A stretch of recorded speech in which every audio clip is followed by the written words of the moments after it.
tan iyo markii xukunka uu la wareegay madaxweynaha Mareykanka Donald J. Trump waxa ay soo tarayay hadalhaynta la xidhiidha Somaliland iyo aqoonsigeeda.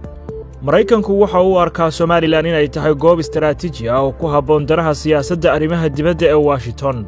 bishii hore madaxweynaha Mareykanka ayaa ka dhawaajiyay qorshe uu doonayo inuu Mareykanku la wareego marinka Gaza, halkaasi oo Israa'iil ay duqeymo ka waday in ka badan sannad. Warar xigay hadalkaasi ayaa sheegay in Mareykanka iyo Israa'iil ay qorsheynayaan in shacabka reer Gaza laga raro Gaza loona raro dalal kale, iyada oo la sheegay in Soomaaliya iyo Somaliland ay ka mid yihiin meelaha laga fakarayo in dadkaasi la geeyo. bishii Febraayo madaxweynaha Somaliland Cabdiraxmaan Cirro oo ka qayb galay shir caalami ah oo ka dhacay magaalada Dubai ee dalka Imaaraadka Carabta ayaa intii uu shirkaasi socday waxa uu waraysi siiyay TV-ga Sky laantiisa afka Carabiga, waxaana la weydiiyey waxa ka jira wararka sheegaya in shacabka Gaza loo soo rarayo Somaliland. madaxweyne Cirro waxa uu cadeeyay in arrintaasi aanay waxba ka jirin isla markaana aanay Somaliland cidna kala hadal arrimahaasi.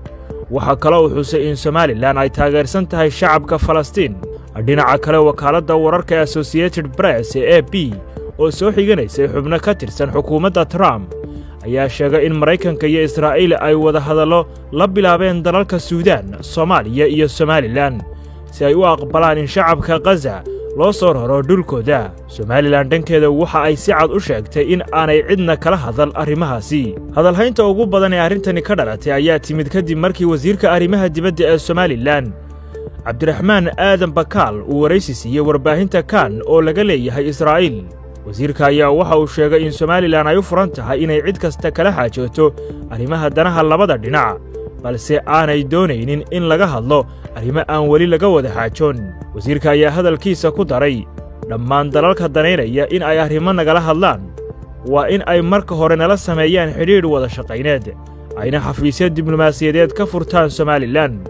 waxa ugu muhiimsan ee aanu rabno waa in Somaliland hesho aqoonsi caalami ah, isla markaana aanu dunida tusno nabadda iyo dimuqraadiyadda dalkayaga. Somaliland waxay xor ahayd muddo 33 sano ah. haddaba kanaalka Al Jazeera oo muuqda inuu si khaldan u turjumay hadalkii wasiirka arrimaha dibadda Somaliland ayaa waxa uu si bareera u sameeyay taxriif iyo hadal bedel, isla markaana waxa uu baahiyay war iyo weliba sawir aan islahayn. warbaahinta Al Jazeera waxa ay wasiirka u saareen hadal aan u sheegin oo ku saabsan arrinta Falastiin, iyaga oo magaciisa iyo sawirkiisaba khalday. dad badan ayaa isweydiiyey sababta ay Al Jazeera oo laga leeyahay dalka Qatar ay warkaasi sidaas si khaldan u faafisay iyo waxa ay tahay dacayadda ka dambaysa ee ka dhanka ah Somaliland.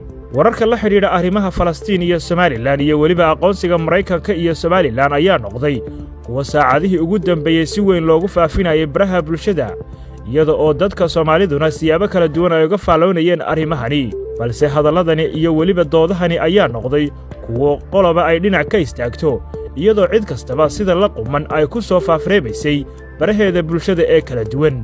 si kastaba ha ahaatee, dad badan ayaa rumaysan in maamulka cusub ee dalka Mareykanku uu si weyn u danaynayo inuu Somaliland siiyo aqoonsi caalami ah, isagoo kaga bedelanaya danihiisa mandaqadda Geeska Afrika. balse ilaa hadda ma jiro war rasmi ah oo ku saabsan in Mareykanku uu si toos ah u aqoonsanayo iyo weliba goorta uu aqoonsanayo Somaliland.